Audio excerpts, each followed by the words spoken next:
Alrighty, old farmer wanted to video on me talking about my feed rations I feed the cattle. Pretty basic what I do, but I want to see a video on it.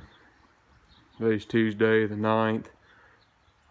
Cattle go in on the 12th, actually going on the 11th. That's the butcher shop.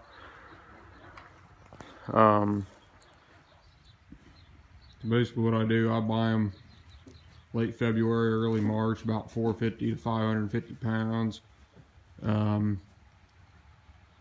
Start them out. Start them out on whatever hay I got. This year it's going to be some grass hay and first cutting alfalfa. Start them out on that. I always let them have as much hay as I sure don't want them going hungry, and so I start them out on full hay, or they can have as much hay as they want for the whole time I have them. And I usually start them out for 6 of them. I start them out on about a bushel of corn a day. When they're around the 500-pound range, and then I up that a little bit throughout the year, and then you get into about July. I run out of corn, but that's about the time the oats need cut and whatnot. So I'm feeding oats, and I feed them until about the first and middle part of September, and then about the middle of September we'll have a little corn ready, and I can grind that up for feed. And by the time we get that corn ready there in September, they're big enough I want to put them on full feed. They want to be my full feed, just keep corn in front of them all the time. They can eat as much of it as they want. And that brown stuff I got there on the corn, that's a molasses-based thing. It's got some corn, some oats, and some other stuff in it. I buy it at Rural King. It's like $6.50 for a 50-pound bag or something. I go through about a bag a week on them. I start feeding that with the oats just to get the protein up a little bit on it. Then I just continue into corn. I think it does help a little bit. I don't have any numbers on it because that's the biggest problem I have with a small, only 6 head right now, is doing comparison on what works and what doesn't work.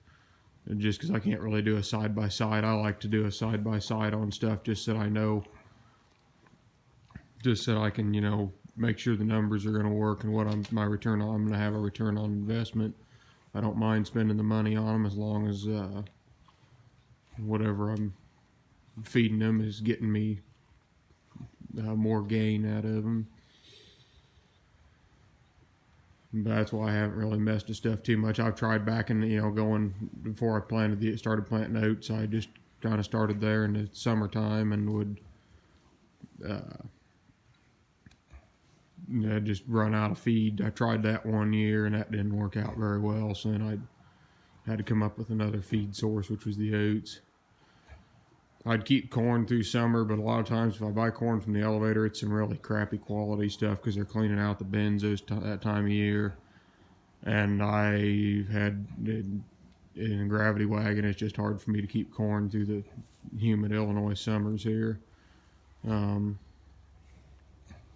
And I don't mind feeding the oats. That's basically what I do. Is just they always have hay in front of them. I'm feeding second cutting alfalfa right now. They always have hay in front of them, and then they get start them out on limited corn and then limited oats, and then about the middle of September they start on full feed corn and go till the first part of January, which is about right now. And then they get that sweet feed also. So that's pretty simple, but it seems to work all right. Something else I'm going to try, me and Ted Kaler were talking because he plants millet as a forage crop. And I was thinking about planting it maybe as a grain crop, just to substitute for the oats because the oats aren't as high in feed value. But there's not a whole lot of information on oats. They yield considerably less than... there's not a lot of information on millet. The millet would yield, from what I can find, would yield considerably less than the oats. Oats haven't been very good past, or wasn't very good last year, but if I can keep them out of the water hole, they're going to do better. And so that kind of just depends on and we'll see. The millet's got a lot higher feed value, but if it only produces half as much, I'm probably not money ahead there.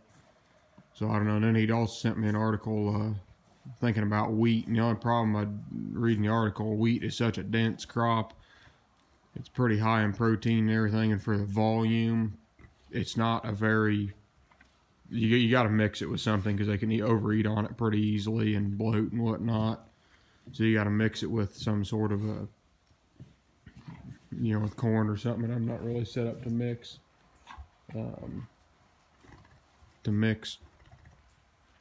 Feed and whatnot.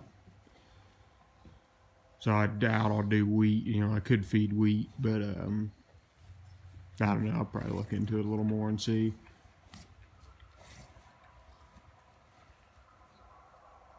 But if any of you out there have grown millet as a grain crop, another thing I always say to plant millets like in the late May, early June, when it's really getting into the heat of the summer. Well, that'd be too late for when I need it because I need feed about the first to middle part of July, and I would probably need to be planting at the end of March, like when I plant the oats. So if any of you have planted it that early or have planted it as a grain crop at all, let me know in the comments what you thought about it.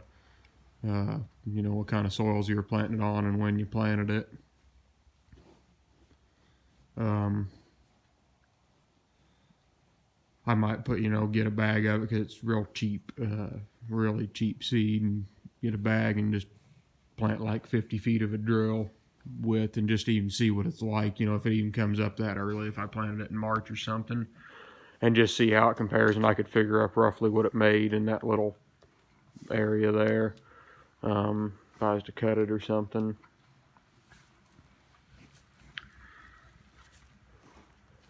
But I think that's about it. Kind of plans on the feed. Man, you laid me crap last night, didn't you? But anyway, that's about it for feed rations and whatnot and what I do with it. So thanks, Old Farmer, for requesting the video. And like I said, just hay all the time, and then corn, oats, corn, and then the sweet feed on it. Pretty simple, nothing fancy. So thanks everyone for watching.